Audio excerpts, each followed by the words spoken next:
The scream of metal against metal pierced the peaceful Montana evening as the Northern Pacific train lurched to an unexpected halt on the outskirts of Silverton.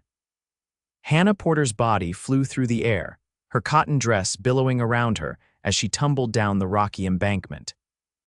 The conductor's angry shouts faded behind her as she rolled to a stop at the bottom of the ravine, pain shooting through her ankle and blood trickling from her scraped palms. It was 1882, and Hannah had just been thrown from the westbound train for the crime of having no ticket and no money to purchase one. At 22, with nothing but the clothes on her back and her mother's silver locket around her neck, she had gambled everything on this journey west, a gamble she had just lost spectacularly.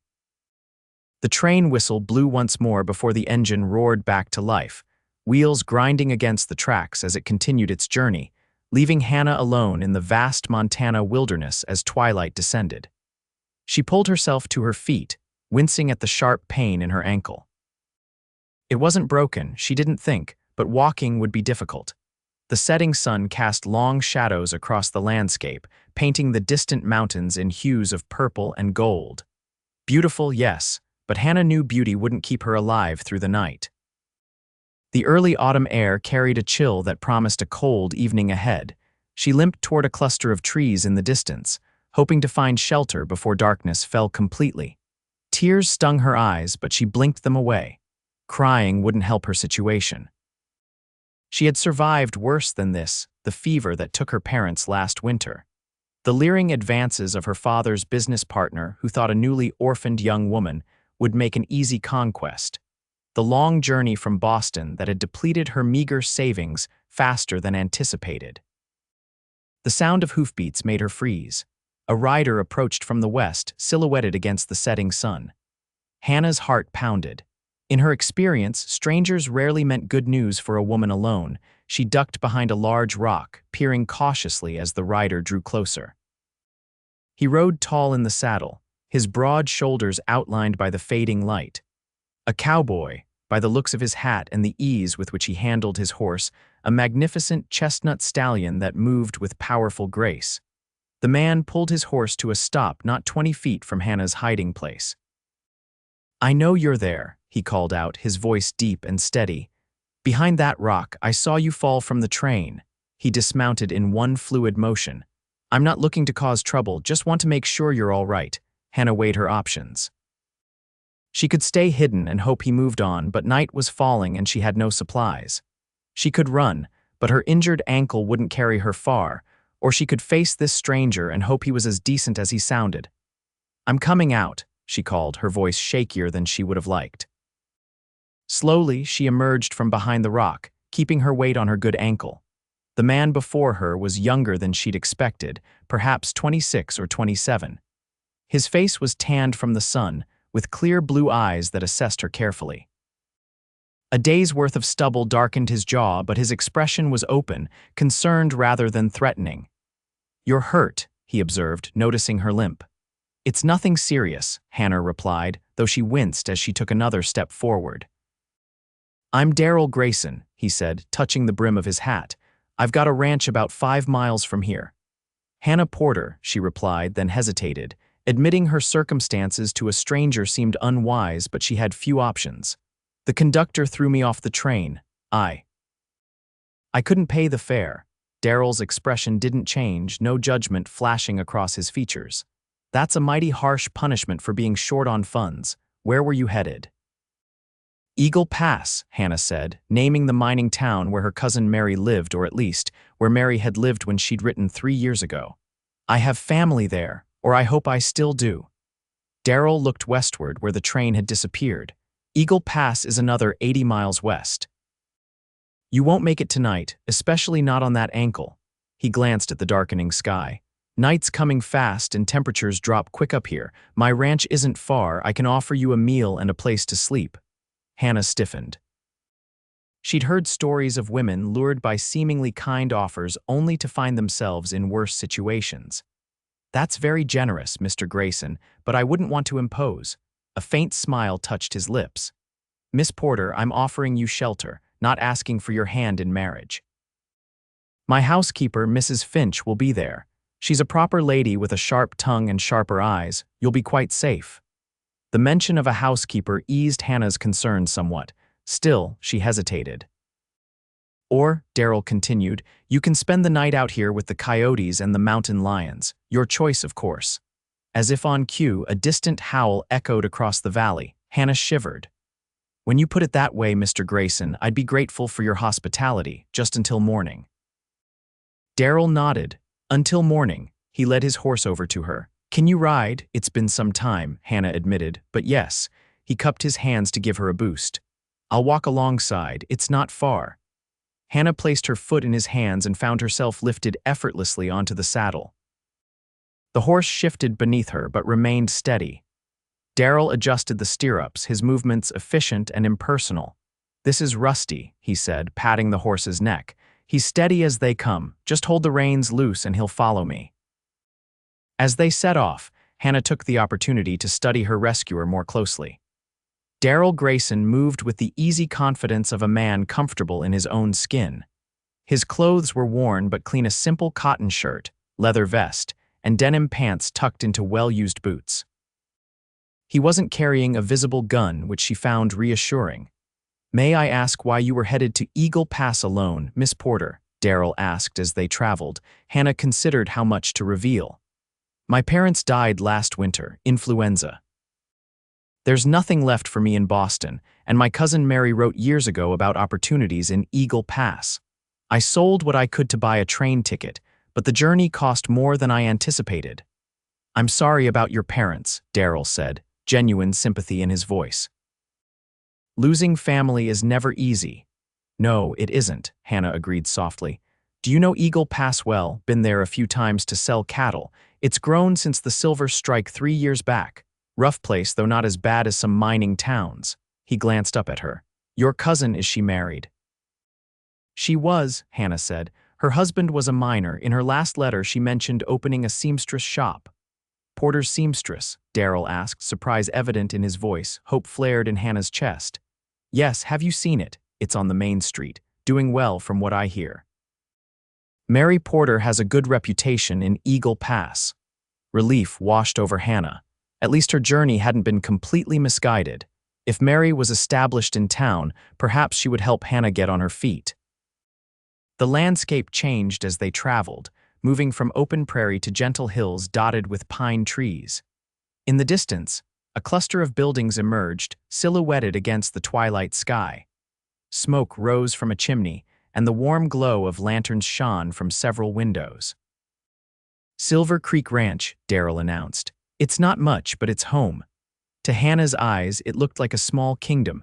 The main house was a substantial log structure with a wide porch. Nearby stood a large barn, bunkhouse, and several smaller outbuildings. A corral held several horses, and in the distance, she could make out the shapes of cattle grazing on the hillside. As they approached, the front door of the main house opened, and a stout woman appeared on the porch, wiping her hands on her apron. "You're late for supper, Darryl Grayson," she called out. "I was beginning to." Her voice trailed off as she noticed Hannah. "And who might this be, Mrs. Finch?" "This is Miss Hannah Porter," Darryl said as they reached the house. "She had some trouble with the Northern Pacific. I've offered her our hospitality for the night." Mrs. Finch's shrewd eyes took in Hannah's disheveled appearance, the tears in her dress, and the dirt on her hands and face. "Thrown off, were you?" Hannah flushed with embarrassment but nodded. To her surprise, Mrs. Finch snorted. "Those railroad men are getting worse every year. Well, come inside, child. You look like you could use a hot meal and a warm bath." Darryl helped Hannah down from the horse, his hands steady at her waist. When she winced as her injured ankle took her weight, he frowned. "Mrs. Finch, Miss Porter has hurt her ankle. Perhaps you could take a look after supper." "Of course," the older woman said, her tone softening slightly. "Come along now. The stew's getting cold."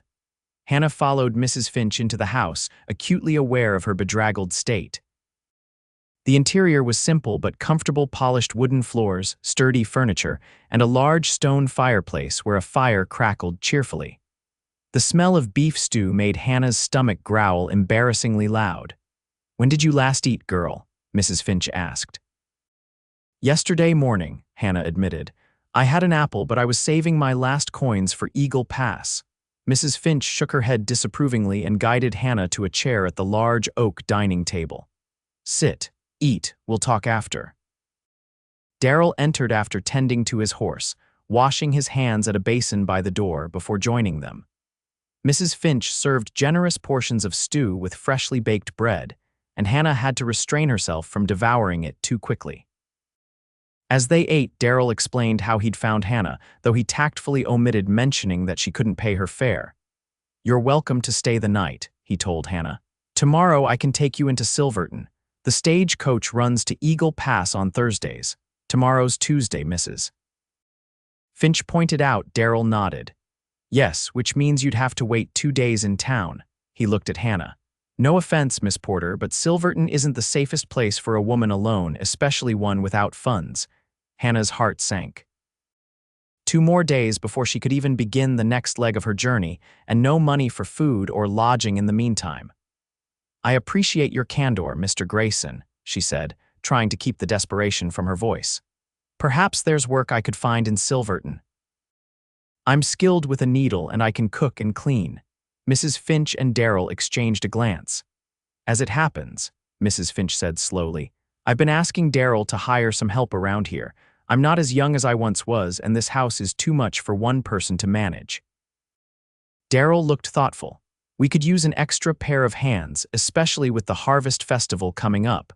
The men will be bringing in the last of the hay, and there's preserving to be done." Hannah straightened in her chair. "Are you offering me employment, Mr. Grayson?" "Temporarily," he said carefully. "Until the stagecoach runs, room, board, and a small wage that should cover your fare to Eagle Pass, if that would suit you." It was more than Hannah had dared hope for. "That would suit me very well, sir, thank you. After supper, Mrs. Finch showed Hannah to a small but clean bedroom at the back of the house. "This was Darryl's sister's room before she married and moved to Oregon," she explained. "There's a nightgown in the chest that should fit you well enough. Does Mr. Grayson have a large family?" Hannah asked, curious about her employer. Mrs. Finch's expression softened. "No, dear, just his sister, Elizabeth, now. His parents died when he was 19, father in a riding accident, mother from pneumonia the following winter. Darryl took over the ranch then. He's done well, built it up from nearly nothing. He's a good man." She helped Hannah bathe her injured ankle in cool water and wrapped it firmly. "Not broken, just a bad sprain. Stay off it as much as you can for a day or 2. She left Hannah with a clean nightgown and a pitcher of fresh water. Alone at last, Hannah sank onto the edge of the bed, exhaustion washing over her. The day's events seemed almost unreal. This morning, she'd been on a train bound for Eagle Pass, full of hope and determination despite her dwindling funds. Now she was in a stranger's home, injured and dependent on his charity. No, not charity, she reminded herself. She would work for her keep. She changed into the borrowed nightgown and slipped beneath the quilt. Despite her tumultuous thoughts, sleep claimed her almost immediately. Morning came with the crowing of a rooster and the smell of coffee and bacon. Hannah dressed quickly in her own clothes, washed as best she could at the basin, and made her way to the kitchen, limping slightly. Mrs. Finch was at the stove, turning bacon in a large cast-iron skillet. "Good morning, dear. Sleep well." "Better than I expected," Hannah admitted. "How can I help?" "Set the table, if you please. Plates in that cupboard, silverware in the drawer beside it." Hannah was just finishing when Darryl entered, his hair damp from washing, the scent of soap and the outdoors clinging to him. "Good morning, ladies." "Morning," Hannah replied, suddenly self-conscious about her wrinkled dress and hastily arranged hair. "How's the ankle?" he asked, his gaze dropping to her feet. "Much improved, thank you." They ate breakfast as the sun rose higher, bathing the kitchen in golden light. Darryl outlined the work of the ranch, explaining that in addition to cattle, they grew hay, kept chickens and a few pigs, and maintained a large vegetable garden. "We're nearly self-sufficient," he said with quiet pride. "What we don't use, we sell in Silverton or trade with neighbors." After breakfast, Darryl left to work with the cattle, and Mrs. Finch outlined Hannah's duties, helping with meal preparation, laundry, and general cleaning. "Nothing too strenuous while that ankle heals," she assured Hannah. The days fell into a comfortable rhythm. Hannah found the work satisfying, and Mrs. Finch, though gruff at times, was a patient teacher. In the evenings, they would sit in the main room while Darryl read aloud from a book or newspaper. Sometimes he would play the harmonica, simple tunes that filled the room with a sweet, melancholy sound. Hannah learned more about Darryl through observation and occasional conversations. He was fair with his ranch hands, 4 men who lived in the bunkhouse and respected their boss without fear. He was kind to animals, spoke softly to his horses, and never lost his temper, even when a young calf broke through a fence and led them on a merry chase through the vegetable garden. On her 3rd day at Silver Creek Ranch, Hannah found herself alone with Darryl as they worked to salvage what they could from the trampled garden.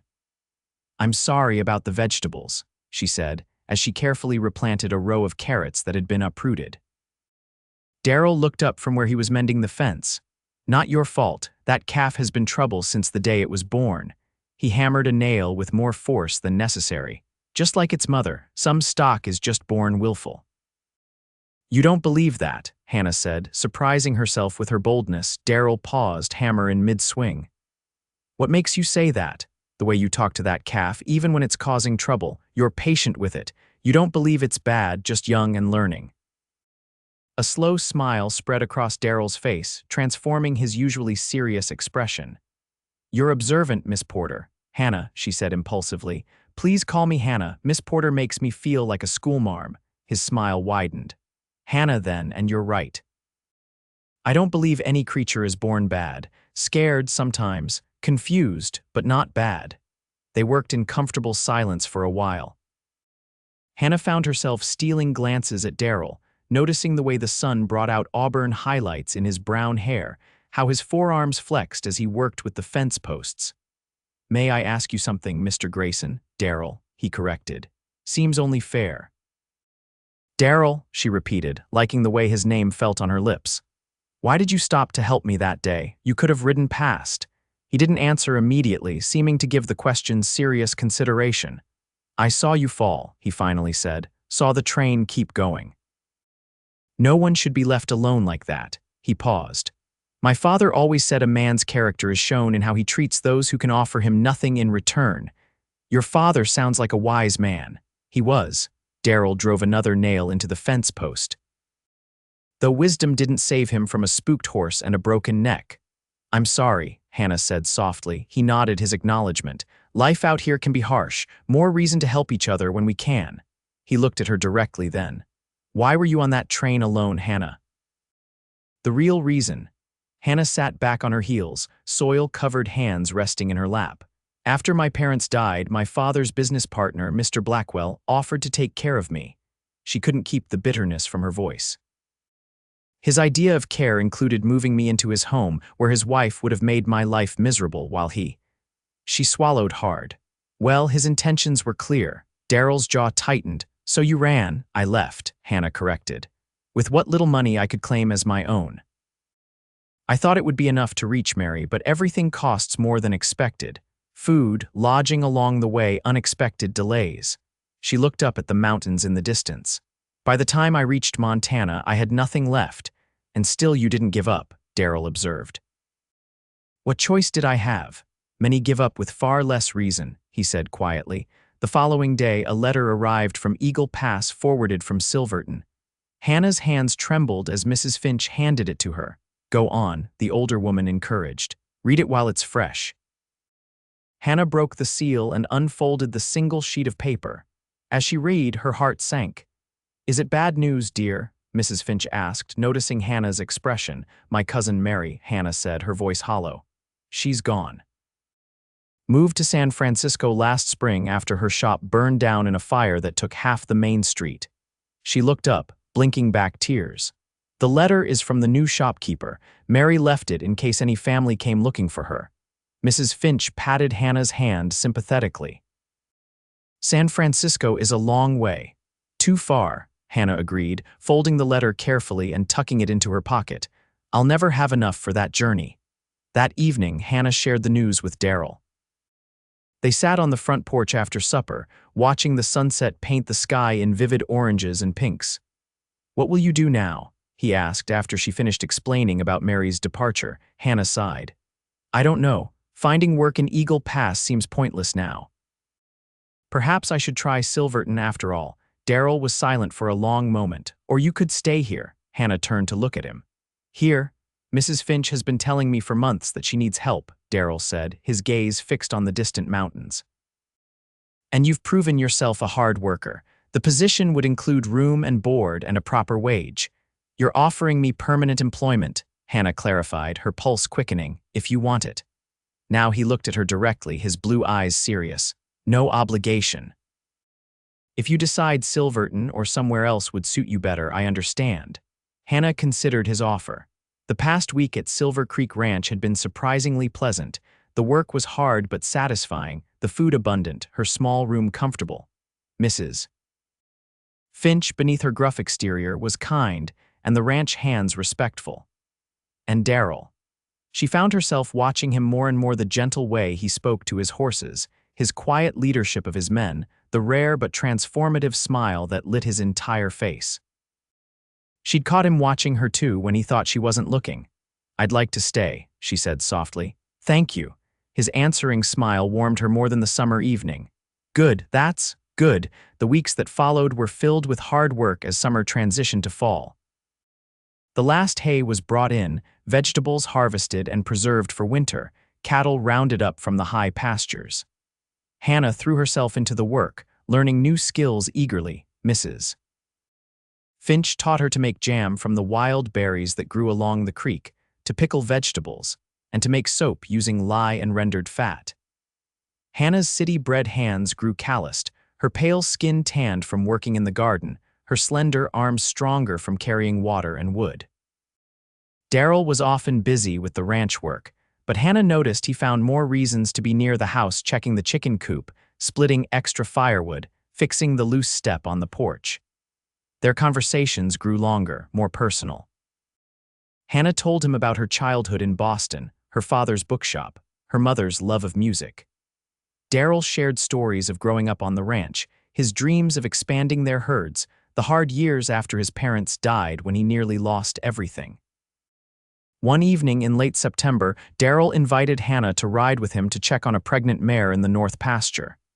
That is, if you'd like to, he added hastily. Your ankle seems fully healed. I'd love to, Hannah replied, pleased by the invitation. Mrs. Finch watched them leave with a knowing smile that Hannah pretended not to notice. Darryl helped Hannah mount a gentle bay mare named Pepper, his hands lingering at her waist a moment longer than strictly necessary. They rode side by side, the late afternoon sun warm on their backs, the air crisp with the promise of autumn. You're a natural rider, Darryl commented as Hannah guided Pepper confidently around a fallen log. Hardly, she laughed. But Pepper makes it easy, she's a good teacher. They reached the north pasture where several horses grazed peacefully. Darryl pointed out the pregnant mare, a dappled gray with a distinctive white blaze on her face. That's Starlight, he said. Best mare on the ranch, her foals always fetch top prices. He dismounted and helped Hannah down, his hands strong and sure.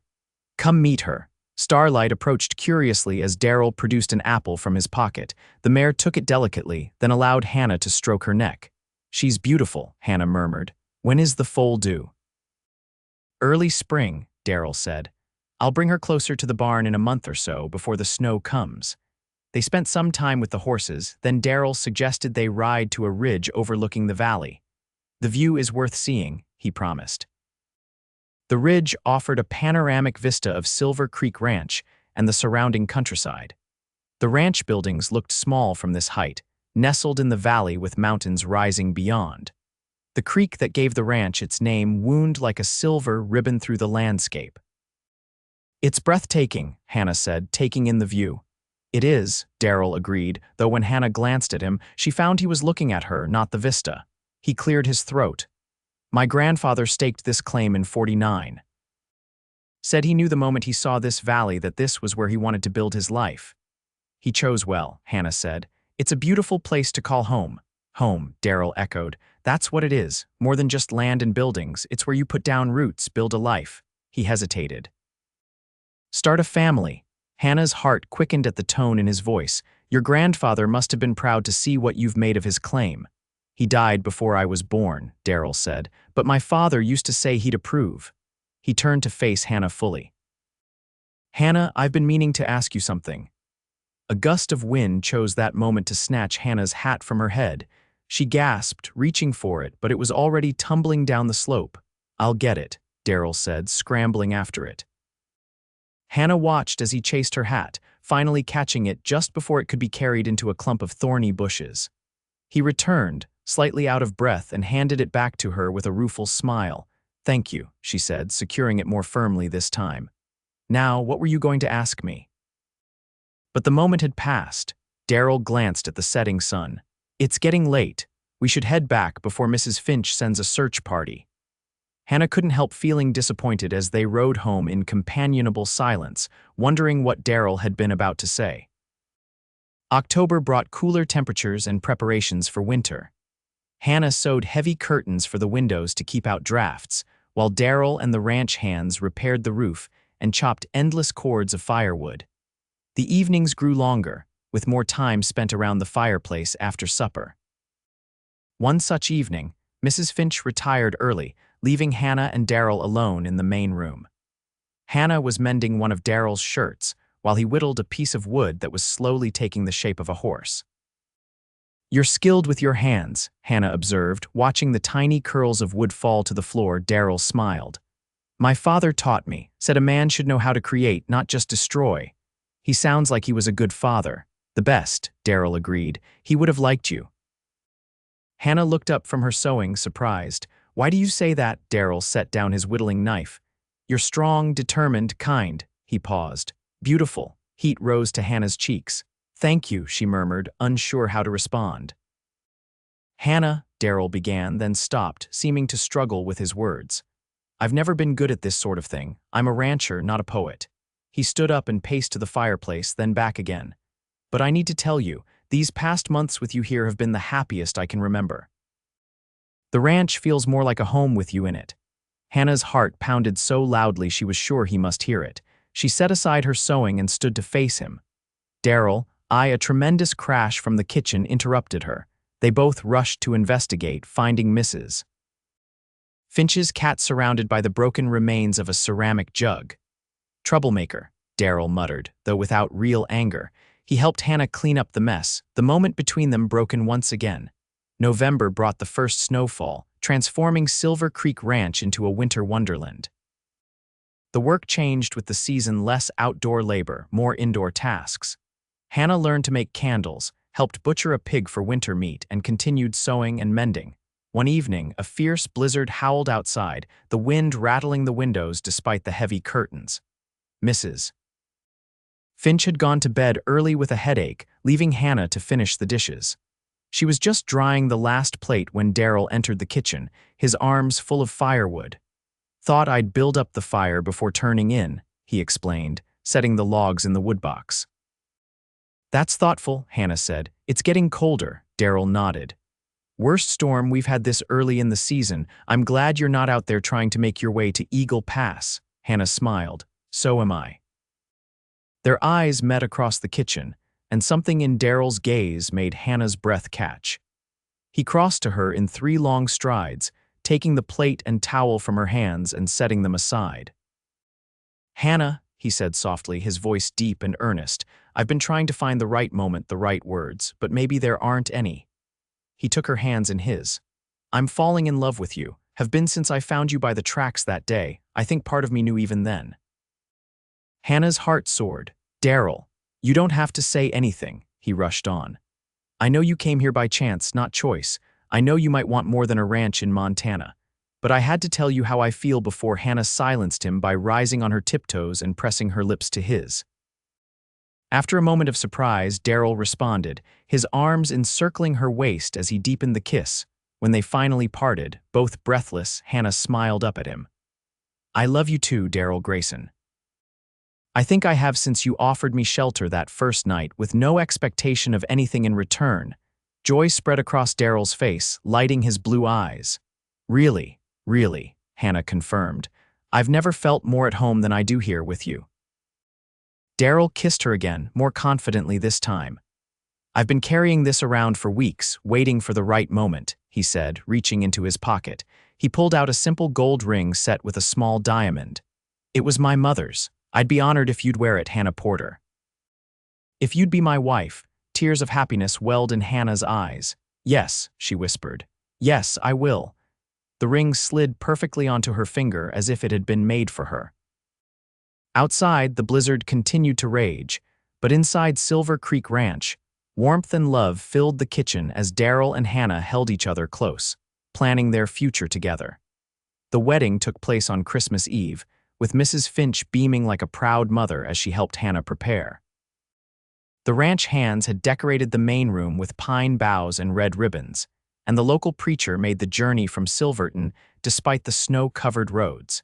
Hannah wore a dress of deep blue velvet that Mrs. Finch had secretly ordered from a dressmaker in Silverton, using Hannah's measurements from a dress she'd mended. Darryl, clean-shaven and wearing a new suit, couldn't take his eyes off his bride as she walked toward him. The ceremony was simple but heartfelt. When the preacher pronounced them husband and wife, Darryl kissed Hannah with such tenderness that Mrs. Finch sniffled loudly into her handkerchief. The celebration continued with a feast prepared by Mrs. Finch and Hannah, music provided by one of the ranch hands who played the fiddle, and dancing that lasted well into the night. Later, alone in what was now their bedroom, Darryl had moved his things into the larger master bedroom the week before Hannah and Darryl held each other close. "Happy?" Darryl asked, stroking her hair. "More than I ever thought possible," Hannah replied truthfully. "When I was thrown from that train, I thought it was the worst moment of my life. Now I see it was the best. Remind me to thank that conductor if I ever see him," Darryl murmured against her hair. Hannah laughed. Let's not go that far. Their first year of marriage brought challenges and joys. The winter was harsh, with blizzards that kept them housebound for days at a time. The spring thaw flooded the creek, washing away part of the lower pasture fence. But there were wonderful moments. 2 Starlight's foal was born healthy and strong, a colt with his mother's dappled coat and his sire's powerful build. The summer harvest was abundant, with more vegetables than they could preserve or sell. In the fall, Hannah shared news that brought tears of joy to Darryl's eyes. They were expecting a child of their own in the spring. "A baby," he whispered, placing his hand reverently on Hannah's still flat stomach. "Our baby." Hannah covered his hand with hers. "Our family." As Hannah's pregnancy progressed, Darryl became increasingly protective, insisting she rest more and leave the heavier work to Mrs. Finch and the new girl they'd hired to help. Hannah complied, though she often grew restless and found ways to keep busy with lighter tasks. One evening in early March, as they sat by the fire, Darryl returned to a conversation they'd had months earlier. "You never told me why you were really thrown from the train," he said, his tone curious rather than accusatory. "I know you said you couldn't pay, but there's more to it, isn't there?" Hannah hesitated, then nodded. "I thought I could convince the conductor to let me ride to Eagle Pass anyway. I told him I had family there who would pay my fare when we arrived." She sighed. "He seemed sympathetic at first, but then another passenger complained that I was receiving special treatment. The conductor became angry, said I was trying to swindle the railroad." Darryl frowned. "So he just threw you off, in the middle of nowhere?" "We were slowing for a water tower," Hannah explained. "He said I was lucky he wasn't having me arrested, he and the brakeman. They forced me to the platform between cars and then—" She swallowed hard at the memory. "They pushed me. I fell down the embankment." Anger flashed in Darryl's eyes. "They could have killed you." "But they didn't," Hannah reminded him, placing her hand on her swollen belly. "And if they hadn't, we wouldn't be here now, waiting for our child." Darryl's expression softened as he covered her hand with his. "Still, no man has the right to treat another person that way, especially not a woman." "The world isn't always fair," Hannah said, "but sometimes, if we're very lucky, things work out anyway." In April, as the first wildflowers bloomed on the hills surrounding Silver Creek Ranch, Hannah gave birth to a son after a difficult but ultimately successful labor. They named him Daniel James Grayson Daniel, after Darryl's father, James after Hannah's. "He's perfect," Darryl whispered, cradling his son with hands that seemed suddenly too large and rough for such a delicate task. He has your eyes. And your stubborn chin, Hannah teased weakly from the bed, exhausted but radiantly happy. As the months passed, Daniel grew into a sturdy, curious boy with his mother's dark hair and his father's blue eyes. He became the center of their world, adored not only by his parents but by Mrs. Finch, who appointed herself his honorary grandmother, and the ranch hands, who fashioned toys for him and taught him to whistle almost before he could talk properly. The summer after Daniel's first birthday, an unexpected visitor arrived at Silver Creek Ranch. Hannah was in the garden, showing Daniel a butterfly that had landed on a sunflower, when the sound of an approaching horse made her look up. A well-dressed man on an expensive-looking horse rode up to the gate. Something about his bearing the straight back, the precise way he held the reins reminded Hannah of Boston. Darryl emerged from the barn, wiping his hands on a rag as he went to greet the stranger. Hannah gathered Daniel in her arms and joined them. "Good afternoon," the man said, removing his hat to reveal gray streaked dark hair. "I'm looking for Hannah Porter. I was told in Silverton that she might be found here." Hannah's blood ran cold. She knew that voice. "Mr. Blackwell," she said, stepping forward, "what are you doing in Montana?" The man's eyes widened in recognition. Hannah, at last. His gaze moved to Daniel, then to Darryl, taking in the protective way Darryl had moved to Hannah's side. "I see you've been busy." "This is my husband, Darryl Grayson," Hannah said, her voice steadier than she felt. "And our son, Daniel." "Darryl, this is Edwin Blackwell, my father's former business partner." Darryl nodded curtly. "Mr. Blackwell, what brings you to our ranch?" Blackwell straightened in his saddle. "Business, I'm afraid. Hannah, your father's estate has finally been settled." There were complications with the will. As his only heir, you're entitled to a substantial sum. He reached into his coat and produced an envelope. "The details are all here, along with a draft on the Boston Mercantile Bank." Hannah stared at the envelope in disbelief. "I don't understand." "You told me there was nothing left." A flicker of discomfort crossed Blackwell's face. "A misunderstanding. The debts were not as extensive as initially believed, and some investments matured unexpectedly." He cleared his throat. "I've spent nearly 2 years trying to locate you." Darryl's hand rested on Hannah's shoulder, a silent question. She covered it with her own, drawing strength from his presence. "Would you like to come inside, Mr. Blackwell?" she offered, her manners asserting themselves despite her shock. Blackwell hesitated, then shook his head. "Thank you, no, I have a train to catch this evening." He held out the envelope again. "This is rightfully yours, Hannah." She took it with a hand that trembled slightly. "Thank you for bringing it all this way." "It was my duty," Blackwell said stiffly. "Your father was my partner for 20 years. He replaced his hat.